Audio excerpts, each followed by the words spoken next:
হরে কৃষ্ণ কৃষ্ণ কৃষ্ণ হরে হরে, হরে রাম রাম রাম হরে হরে। আপনারা কেমন আছেন? আশা করি সবাই ভালোই আছেন। আমিও ভালোই আছি ভগবানের কৃপায়। ভালো থাকেন। আমার এই ভিডিও কেউ দেখে না, ধর্মের কথা তো, ধর্মের কথা কারো ভালো লাগে না। ধর্ম ছাড়া যদি আমি এখন ইন্টু পিন্টুর গল্প করি, আরামে সব শুনবো কান খাড়া করে। ঠিক আছে, ধর্মের কথা কেউ শোনে না। তা কি বলবো, আর আমার কিছু বলার নেই। এই যে আমি এতগুলি ভিডিও বানিয়েছি, সব আমাদের শাস্ত্রের সিক্রেট সিক্রেট জিনিসগুলি আমি তুলে তুলে ধরছি। কেউ ভিডিওই দেখছে না পুরো। এই সিক্রেট সব আমি ভিডিও শেষে আমি সব বলে দিচ্ছি যে এটা ভিডিওটা কেন তৈরি করা। এর লাস্টে, একদম লাস্ট পর্যন্ত দেখলে লাস্টে গিয়ে প্রত্যেকটা ভিডিওর সিক্রেট আছে একটা। প্রত্যেকটা যে আমি ভিডিও তৈরি করছি তার একটা সিক্রেট আছে, এই সিক্রেটটা আমি লাস্টে গিয়ে বলছি। যে পুরোপুরি দেখবে সেই জানতে পারবে, যে দেখবে না সে ওই ধরবে আর ঘুরিয়ে চলে যাবে। ধর্ম তো আজকাল কেউ আর মানছেই না। সব নিজেরাই বড়। সব নিজেরাই বড়। আর আমাদের ধর্মে বলেছে যত শিখবা তত নর্ম হয়ে যাবা। আর এখানে হচ্ছে একটুখানি শিখেই সব বড় হয়ে যাচ্ছে। নর্ম হওয়া তো দূরস্থ। মানুষের কাছে তো নর্ম হওয়াটাই মেন। আমাদের ধর্ম তাই শেখায় যে অ্যাকচুয়ালি যোগ্য সে হয় নর্ম আর বিনীত।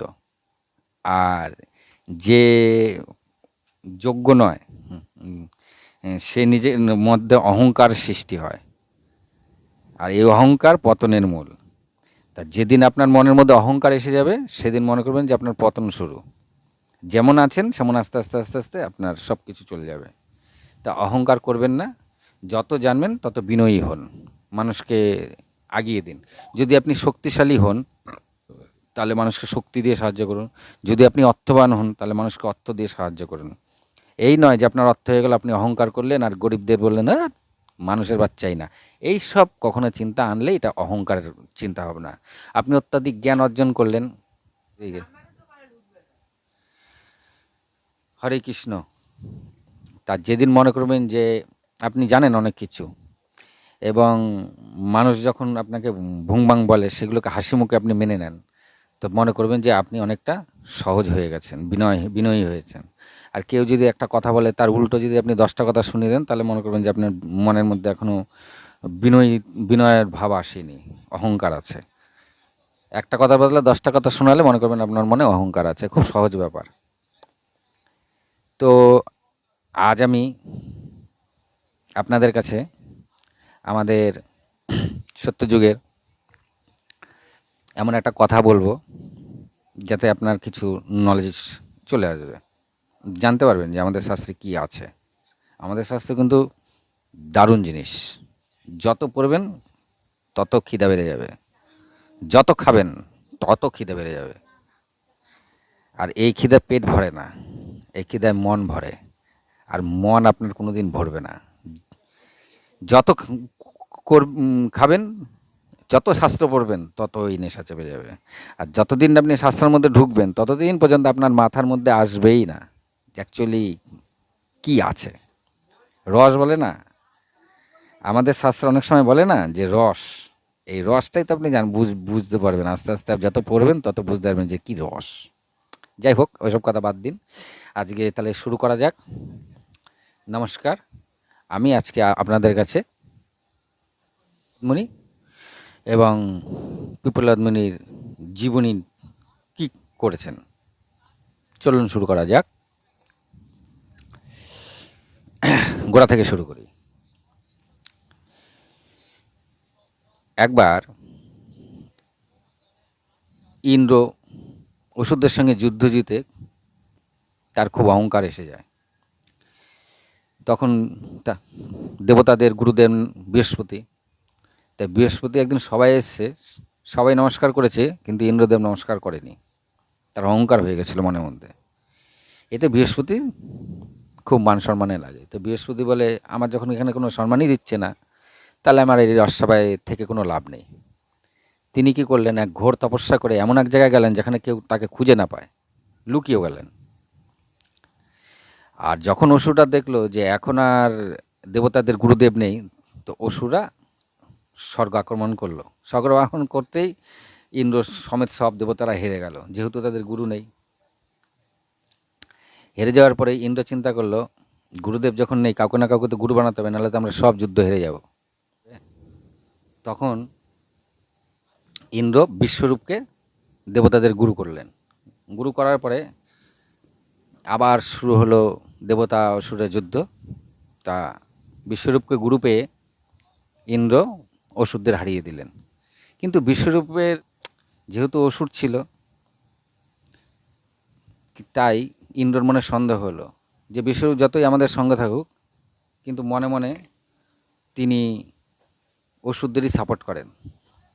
তা সেই রাগে বিশ্বরূপকে তিনি বধ করে দিলেন। তো বিশ্বরূপকে বধ করাতে দ্রষ্টা ঘোর তপ শুরু করলো। সেই তপ করে যখন তিনি তপে সফলতা পেলেন, তখন তিনি প্রতিজ্ঞা করলেন যে এই দেবতাদের যেন অমঙ্গল বা খারাপ হয়, যেহেতু তার বিশ্বরূপকে মেরে ফেলেছিল, আর এই দেবতাদের যেন অহংকার নষ্ট হয়। ঠিক তখনই 10টা এই বৃত্তাসুরকেই, একদিকে বিষ্ণুর ভক্ত ছিল, আর বৃত্তাসুরের সঙ্গে কেউ কখনো যুদ্ধেই জয়লাভই করতে পারে, তো বৃত্তাসুরকে কেউ হারাতেই পারছিল না। তা বৃত্তাসুর যুদ্ধে জয় করেও কোনো আনন্দ করে না, এরকমই আর কি। বিষ্ণু ভক্ত ছিল, জয় করেছে, তার কোনো মনের মধ্যে কোনো আনন্দ নেই। তা বৃত্তাসুর স্বর্গমত্ত সব, আমি পিপলাদের গল্পতে আসছি। এই বৃত্তাসুরের যখন কিছুতেই আর যুদ্ধে পাচ্ছিল না, তখন ইন্দ্র আর অন্যান্য দেবতারা সবাই মিলে ব্রহ্মার কাছে যায়। ব্রহ্মাকে গিয়ে বলে যে প্রভু বাঁচান, এরকম বৃত্তাসুর তো সব মানে বিশাল অত্যাচার শুরু করেছে। তখন ব্রহ্মা বলল যে তোমরা পৃথিবীতে যাও, ওখানে দধিচি মুনি আছে, দধিচি মুনির হাড় চেয়ে নাও, সেই হাড় দিয়ে অস্ত্র বানাও, সেই হাড়ের যে ক্ষমতা, সেই অস্ত্রে একমাত্র বৃত্তাসুরের মৃত্যু হবে। ইন্দ্র সে অনুসারে মর্তে এলেন, মর্তে এসে দধিচির আশ্রমে এলেন। সব দেবতারা এসছে, তো সব দেবতাদের দেখে দধিচি মুনি খুবই খুশি হলেন।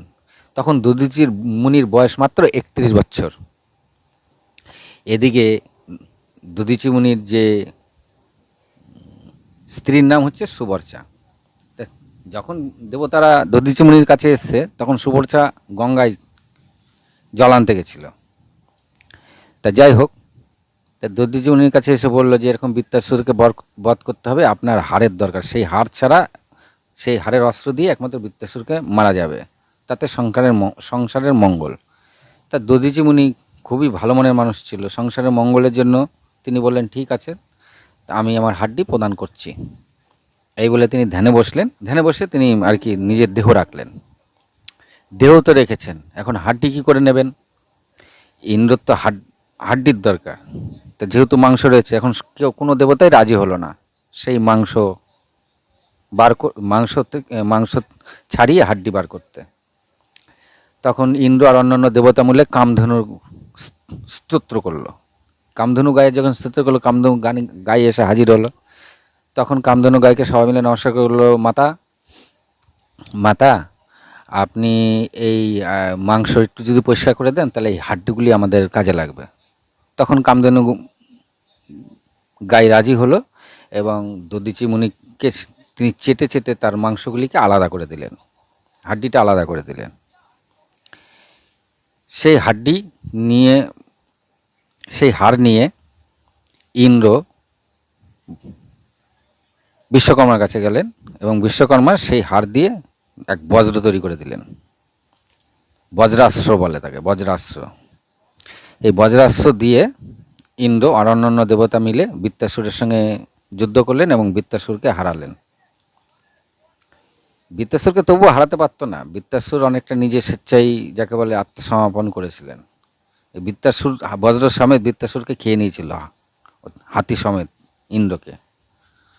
আর ইন্দ্র শরীরে তখন বিষ্ণুর কবচ ছিল, বিষ্ণু কবচ ছিল বলে বেঁচে গেছিল। বৃত্তাসুরের পেট ফেটে বেরিয়ে তারপরে বৃত্তাসুরকে মারে, তারপর বৃত্তাসুর মরে। আর নাহলে ইন্দ্রর কাছে যদি বিষ্ণু কবচ না থাকতো তাহলে মৃত্যু তো বৃত্তাসুরের হাতেই ইন্দ্রর মৃত্যু হয়ে গেছিল। তো যাই হোক, বৃত্তাসুরের একদিন ভালো করে ভিডিও বানিয়ে আপনাদের দেব বড় করে, অনেক কথা আছে ওখানে।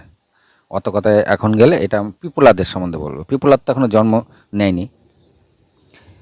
তো যাই হোক, দধিচিমনির হাড় নিয়ে গেল, তার তো মাংস টাংসগুলি পড়েছিল। তার যখন স্ত্রী আসে, পত্নী আসে, এসে যখন দেখে যে এই ব্যাপার, তখন তখন তার পত্নী সুবার্চা খুব শোক করেন। বলে, ভগবানরা আমার স্বামীর সাথে ঠিক কাজ করেনি। আমার ভগবান তো 31 বছর বয়স, আর সবে বিবাহ করেছে, প্রথম চরণই ছিল, এখনো বাচ্চাই হয়নি, গর্ভবতী ছিল সুবর্চা। তাই তিনি মনে দুঃখে দেবতাদের অভিশাপ দিয়ে দিলেন যে এই দেবতারা যতদিন থাকবে তাদের কোনোদিন কোনো পুত্রই হবে না। এই অভিশাপ দিলেন, আর দিয়ে তিনি ভগবানের স্তোত্র করে বললেন, আমি আমার স্বামীর যে মাংসপিণ্ড আছে এইটা যখন দাহ হবে এর সাথে আমি সতী হয়ে যাব।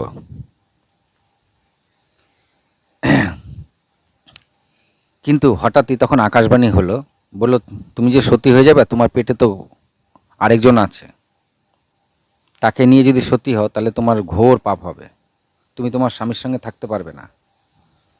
তখন সুবর্চা দেখলো ঠিকই তো, সে তখন গর্ভবতী, আর হয়তো 2-1 দিনের মধ্যেই তার বাচ্চা প্রসব হতো। তখন এখন কি করবে সুবর্চা, তো ভেবে কুল পেল না। তখন সামনে ছিল একটা বিশাল বড় পিপল গাছ। তিনি পিপল গাছকে নমস্কার করে বললেন, হে পিপল, আমার যে বাচ্চা, একে তুমি দেখভাল করো। তোমাকে এতদিন আমরা দেখভাল করেছি, আজ আমার এই বাচ্চাকে দেখভাল করার কেউ নেই, আর আমি এই দেহ রাখবো না। আমার স্বামীর সাথেই আমি সতী হয়ে যাব এবং স্বামীর কাছেই চলে যাব। তা আমার পিপল গাছ বলল, পিপল গাছ তখন কি হলো, সামান্য একটু পিপল গাছ ফাঁক করে দিল নিজেকে, আর সুবর্চা নিজের মন্ত্র বলে সেই বাচ্চাকে তখনই প্রসব করলেন। এবং সেই বাচ্চাকে দেখে সুবর্চা আশ্চর্য হয়ে গেলেন। সেই বাচ্চা এক অপূর্ব জ্যোতি নিয়ে জন্ম নিয়েছে, তার শরীর দিয়ে যেন এক অদ্ভুত জ্যোতি পড়ছে। তখন পিপল গাছকে বললেন যে, হে পিপল, তুমি আমার বাচ্চাকে পালন পোষণ করো। বলে সেই যে কোটরটা তৈরি করে দিয়েছিল পিপল গাছ, সেই কোটের মধ্যে বাচ্চাটাকে রেখে ও দধিচির যে মাংসপিণ্ডগুলি ছিল তার সঙ্গে সতী হয়ে গেল। পিপল গাছের ভেতরে থাকার পরে ওই বাচ্চার তো বেশ কিছুক্ষণ কাটার পরে খিদে পেয়েছে এবং কান্নাকাটি করছে প্রচণ্ড। কান্নাকাটি করাতে পিপল গাছ তার ডালপালার মাধ্যমে তার যে ফল, সেই ফল তার মুখের মধ্যে দিয়ে দেয়। তা সে তো তখন একদম ছোট, সে তো ফল চিবাতে পারবে না। তা পিপল গাছ অটোমেটিক তার সেই ফলের থেকে রস চিপড়ে তার মুখে দিত। এইভাবে পিপল গাছ সেই বাচ্চার দেখভাল করত। এদিকে হয়েছে কি, বেশ কয়েক বছর কেটে গেছে। তখন সেখান দিয়ে একদিন নারদ যাচ্ছিল ওই আশ্রমের সামনে দিয়ে। তা নারদ যখন যাচ্ছিল তখন দেখলো কি, যে এক বাচ্চার কান্নার আওয়াজ। তখন বাচ্চার বয়স অলরেডি 5 বছর হয়ে গেছে। তা নারদ এসে দেখলো পিপল গাছের এক কোটরের ভেতরে এক বাচ্চা কাঁদছে। তখন সেই বাচ্চাকে নারদ ডাক দিল। তো যখন বাচ্চাটা কোটরের বাইরে আসলো, তখন অবশ্য এদিকে কি হয়েছিল, ওই বাচ্চা আবার ওইভাবেই ভগবানের নাম করতো সারাক্ষণ, বিষ্ণুর নাম জপত, বিষ্ণুর নাম জপত। তা নারদ এসে বলল, নারদ যখন আসলো সামনে, তখন ওই বাচ্চা নমস্কার দিয়েছিল নারদকে। তা নারদ দেখলো এইটুকু বাচ্চার এত সুন্দর বুদ্ধি। তা বাচ্চাটাকে জিজ্ঞাসা করলো, কে তুমি? তখন সেই বাচ্চাটা বলল যে, আমি তো নিজেই জানি না। বলছে, তাহলে তোমার বাবা মাকে? বলে, আমার বাবা মাকে সেটাও আমি জানি না, আমার বাবা মাকে সেটাও আমি খোঁজার চেষ্টা করছি যে আমার বাবা মাকে। তখন নারদ চিন্তা করলো, মাত্র ছোট্ট একটুখানি বাচ্চা, আর সে তার বাবা মা, সে কে, তার বাবা মাকে সে জানে না। তার নারদের মনে দুঃখ হলো, এইটুকু একটা বাচ্চা। তার নারদ ধ্যানে করলেন, ধ্যান করে দেখলেন দধিচির পুত্র। তখন ধ্যান ভেঙে ভেঙে ওই বাচ্চাকে বললেন, তুমি হচ্ছে মহাদানী দধিচির মুনির পুত্র, যার হাড় দিয়ে ইন্দ্র বজ্রাস্ত্র বানিয়ে বৃত্তাসুরকে বধ করেছিল। তোমার বাবা তো ভগবানদের অনেক সাহায্য করেছে, তুমি তারই পুত্র। তা যেহেতু তার কোনো নাম ছিল না, তাই নারদ পিপল গাছের ফল টল খেয়ে, পিপল গাছের পাতার রস টস খেয়ে বড় হয়েছিল বলে তার নাম দিলেন পিপলাদ। তা বাচ্চা বলল যে আমি কি করে ভগবানের দর্শন পাব? তখন নারদ তাকে ভগবানকে কি করে পাওয়া যায় তার জন্য পিপলাদকে তার শিষ্য বানালো এবং তাকে গুরুমন্ত্র দিয়ে দিল। গুরুমন্ত্র দেওয়ার পরে নারদ চলে যায়, আর পিপলাদ কি করে, সেই গুরুমন্ত্র নিয়ে সেই পিপলাদের সেই কোটের ভেতরে ঢুকে পড়ে। কোটের ভেতরে ঢুকে এক অদ্ভুত সে মন্ত্র জপ শুরু করে। তা এমন জপ শুরু করে যে সচরাচর অনেক মুনি ঋষিরা ওরকম জপ করতে পারে না। তার জপে শিব সন্তুষ্ট হয়, শিব সন্তুষ্ট হয়ে আসে। এসে তখন পিপলাদকে বলে, পুত্র চোখ খোলো, দেখো আমি এসেছি, কি চাও বলো। তখন পিপলাদ বলে, পিপলাদ শিবকে নমস্কার করে দিয়ে, মহাদেবকে নমস্কার করে বলে যে প্রভু, আমাকে এমন একটি বর দিন যাতে আমি ক্রোধবশত যার দিকে তাকাবো সে ভস্ম হয়ে যাবে। ক্রোধবশত, অন্য কিছু না। যদি আমি কারোর উপরে খুব রেগে গিয়ে তাকাই, সে যেন ভস্ম হয়ে যায়। মহাদেব তো ভোলানাথ বলছে ঠিক আছে, তথাস্তু, দিয়ে তো চলে গেছে। ও, এর আগে একটা কথা আছে। তা নারদ যখন মন্ত্র দিয়েছিল ইসেকে, তখন পিপলাদ তো বাচ্চা বলল, আচ্ছা আমার বাবা যে এত তাড়াতাড়ি মরে গেল, অকালে মরে গেল, তার এর কারণটা কি ছিল? তখন নারদ বলল পিপলাদকে যে এর কারণ হচ্ছে শনির মহাদশা ছিল তোমার পিতার উপরে। বলে আর আমি যে এত কষ্ট পেলাম পিপল গাছের ভেতরে, এই 5টা বছর যে কাটালাম পিপল গাছের পাতার রস আর ফল খেয়ে, আমার কি দোষ ছিল? বলে তোমার উপরও শনির মহাদশ ছিল। তা সেই থেকে ও পিপলাদ মনের মধ্যে শনির উপর একটা রাগ চেপে রেখেছিল, সেটা নারদকে কিছু বলেনি। তারপরে সে ঘোর তপস্যা করে মহাদেবকে সন্তুষ্ট করে এবং মহাদেবের কাছ দিয়ে বর নেয় যে যার দিকে কোর বশত তাকাবে সে যেন ভস্ম হয়ে যায়। তো সেই বর নেওয়ার পরে পিপলাদ বর পেয়ে গেছে। এখন পিপলাদ শনি আহ্বান করে শনিদেবকে, আর শনিদেব যেই শনিদেব পিপলাদের সামনে আসে, পিপলাদ তার ক্রোধ দৃষ্টি দিয়ে শনির দিকে তাকায়। আর যখনই ক্রোধ দৃষ্টি দিয়ে শনির দিকে তাকায়, পিপলাদের 2 চোখ দিয়ে এমন এক জ্যোতি বেরোয়, সেই জ্যোতিতে শনিদেবের শরীর ভস্ম হতে থাকে। এতে বিশ্বব্রহ্মাণ্ডের ভারসাম্য নষ্ট হয়ে যাচ্ছিল। তখন অন্যান্য দেবতারা অনেক চেষ্টা করলো যে এই ক্রোধের অগ্নি থেকে শনিদেবকে বাঁচাতে, তারা পারেনি। আর সূর্যদেবও দেখছে যে তার পুত্রকে এরকম পিপলাদ ভস্ম করে দিচ্ছে, কেউ যখন ঠেকাতে পারেনি, তখন সবাই মিলে ব্রহ্মার কাছে যায়। ব্রহ্মাকে গিয়ে বলে যে ভগবান, পিপলাদের ক্রোধাগ্নিতে শনি জ্বলছে, আর শনি যদি পুরো জ্বলে যায় তাহলে তো এখানকার সব পুরো প্রকৃতির ভারসাম্য নষ্ট হয়ে যাবে। কি করে তাহলে এই শনিদেবকে বাঁচানো যায়? তা ব্রহ্মা বলল ঠিক আছে, আমি দেখছি। তা ব্রহ্মা এসে পিপলাদকে বলে, পিপলাদ তুমি তোমার ক্রোধের দৃষ্টি তুমি কমাও, তুমি কি বর চাও বলো, আমি দিচ্ছি। তা পিপলাদ ব্রহ্মার সেই কথা কান দেয়নি, সে তখনও কোদৃষ্টি দিয়ে শনিকে জ্বালিয়ে যাচ্ছে। তখন ব্রহ্মা বলে, আচ্ছা আমি তোমাকে দুটো বর দেব, তুমি তোমার কোদৃষ্টি কমাও। তখন পিপলাদ বলে, ঠিক আছে, আমার কোদৃষ্টি আমি সরিয়ে নিচ্ছি, আপনি কিন্তু আমাকে দুটো বর দেবেন। তা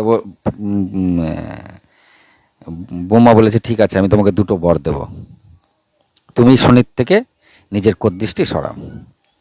তখন পিপলাদ তার যে ধ্যান করতে যে ব্রহ্মদণ্ড, সেই ব্রহ্মদণ্ড দিয়ে শনির পায়ের মধ্যে এক আঘাত করে, আর সাথে সাথে তার ব্রহ্মদৃষ্টি শনি যে জ্বল ছিল সেই জ্বলাটা বন্ধ হয়ে গেল। শনির জ্বলা বন্ধ হয়ে গেল। এবার শনি তো পুড়ে গেছে পুরো, শনি পুড়ে গেছে বলে শনি পুরো কালো হয়ে গেছে।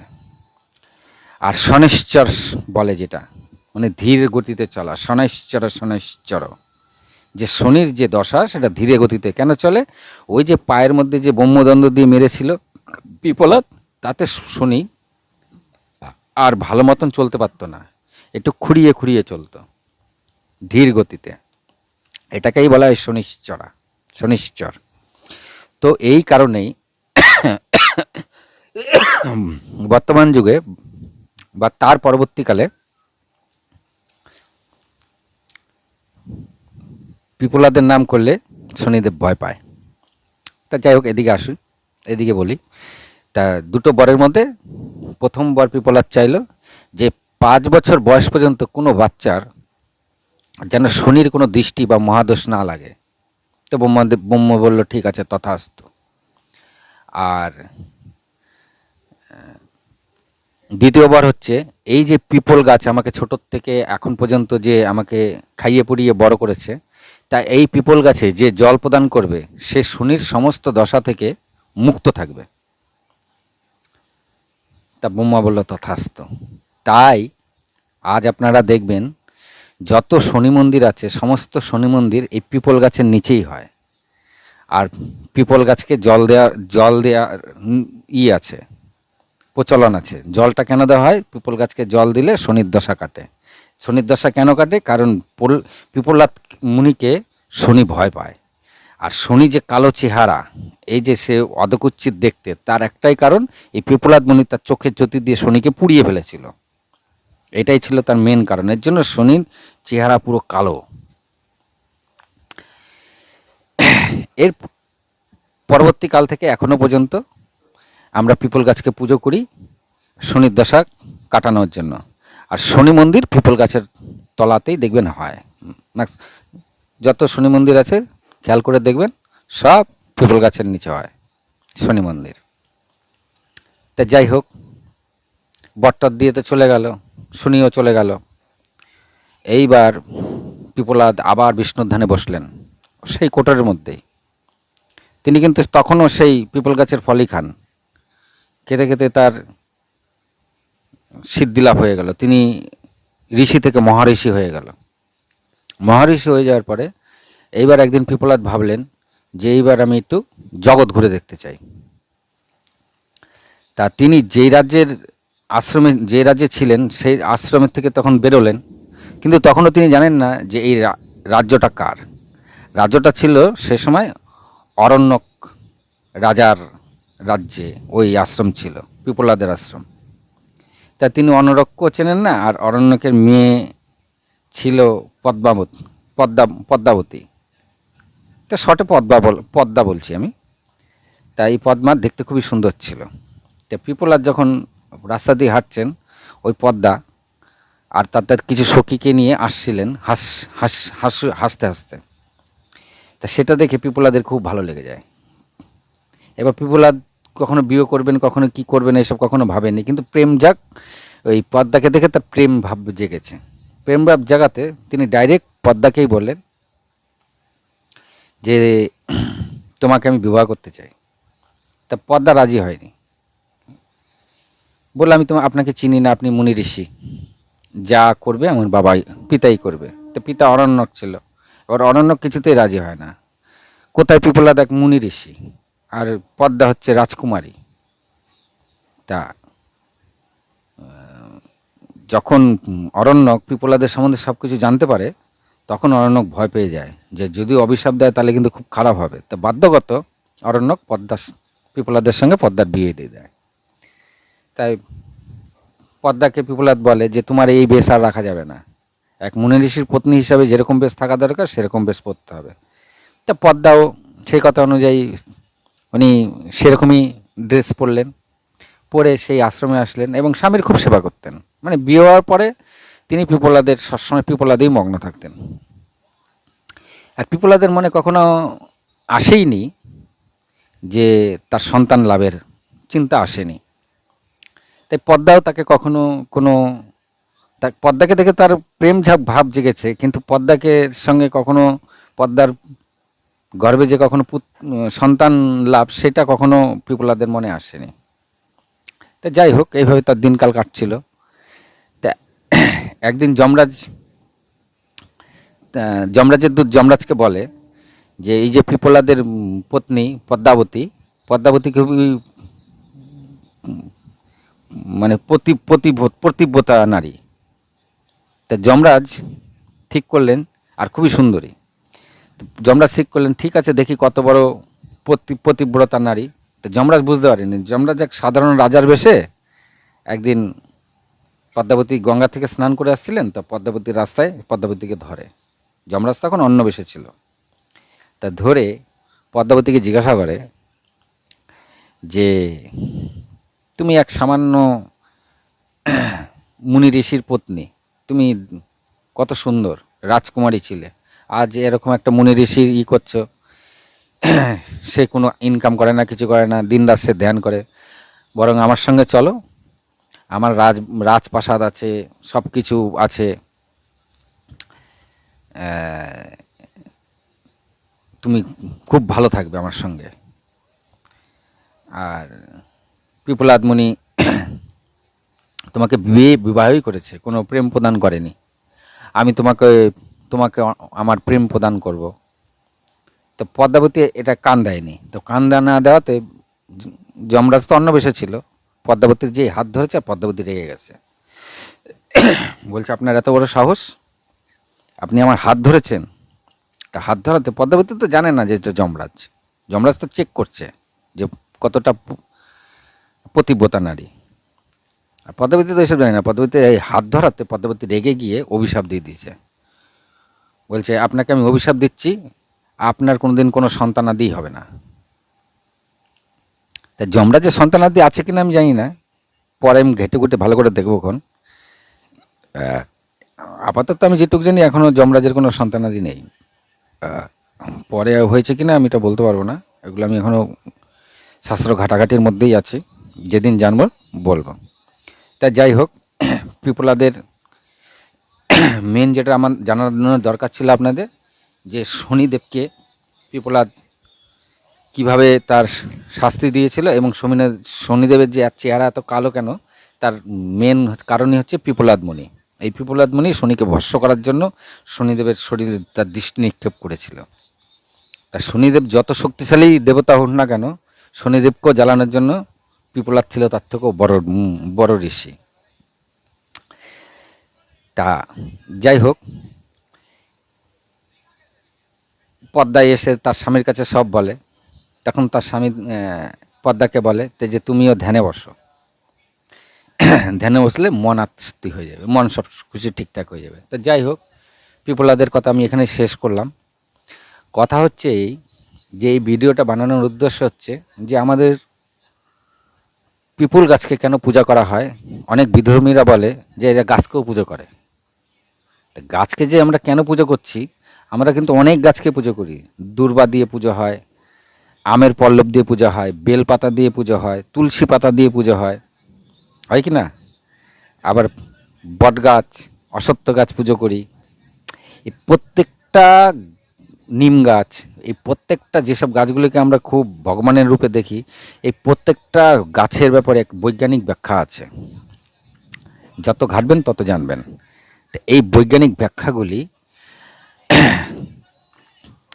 আমি টুক আস্তে আস্তে আপনাদের কাছে দিয়ে যাব, যে কেন এই গাছকে পুজো করা হয়, এই গাছের কি কি মাহাত্ম্য আছে, আর কোন ঠাকুর কি করলো না, কি আছে তার ভেতরে, এগুলো তো আমরা সব জানি। যে শনি ঠাকুর সাড়ে সাতি যার হয় তার একেবারে সব শেষ করে দেয়, এগুলো তো জানি। কিন্তু শনির সাড়ে সাতি কী করে হলো, এই সব নানান যে ব্যাপারগুলি, পুঙ্খানুপুঙ্খ জিনিসগুলি, এগুলি আমরা কোনটায় সিক্রেট আছে, কোনটা আননোন আছে, কোনটা সবার জানা নেই, এই সব গোপন তত্ত্বগুলি আমি দিয়ে যাব। তা শনিদেব পিপল গাছে জল দেওয়া হয় শনির দৃষ্টি কাটানোর জন্য। তাহলে পিপল গাছে কেন জল দেওয়া হয়? শনির দৃষ্টি কাটানোর জন্য। আর শনি দেখতে কালো কেন? শনিদেবকে পুড়িয়ে দিয়েছিল পিপলাদ মুনি। আর পিপলাদ মুনির নাম এরকম অদ্ভুত কেন? তার কারণ হচ্ছে পিপল গাছ পিপলাদ মুনিকে তার রস আর ফল খাইয়ে বড় করেছিল। তো পিপলাদ দধিচির পুত্র ছিল। আর দধিচি সম্বন্ধে অনেকে জানে, কিন্তু পিপলাদ সম্বন্ধে একটু কম লোকই জানে। জানতেও পারে অনেক লোকে, তবু আমি জানিয়ে দিচ্ছি। তা যাই হোক, আমাদের ধর্মে এমন এমন জিনিস আছে আমি দিয়ে যাব।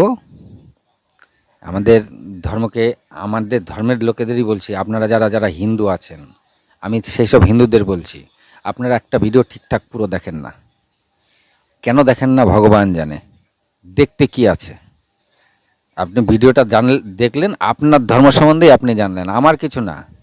ভগবান তাদেরই ঘোরায় যারা কিছুই জানে না। আর যারা সব জেনে বসে আছে তারা জানেই না যে পুনরূপী জননম পুনরূপী মরণম, এই কিন্তু জীবন শেষ নয়, জীবন আপনার আরও আসছে। পাপ পুণ্য সব বিচার হবে। সব কিছু দেখা যায় না। ফুলের যে গন্ধ সেটা কি দেখা যায়? দুধের মধ্যে যে ঘি আছে দেখা যায়? আপনি বলুন, দুধের মধ্যে ঘি আছে দেখা যায়?